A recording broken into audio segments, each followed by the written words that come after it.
कारण आपल्याकडे मतदानावर काही चालतं आधी मतदान किती पर्सेंटेज मध्ये, त्याच्यानंतर त्यातलं किती खरं असतं, त्यातलं किती लोक स्वतः विचार करून ठरवतात आणि देतात, स्वतः विचार करून ठरवून दिलेल्या मतांचा किती उपयोग होतो. म्हणजे चित्र आजूबाजूला आहे, ज्या पद्धतीचं राजकारण चालू आहे त्याचा लोकशाहीचा काही संबंध आहे असं मला वाटत नाही.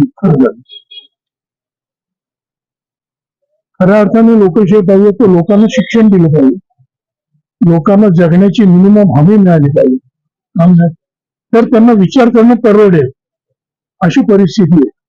आज विचार करायला परवडण्याची परिस्थितीच नाही. सगळ्या मुळात जगण्याच्या याच्यात भ्रांती कुठं कसं गॅरंटी. पूर्वी गरीब असून लोक आनंदी असायचे,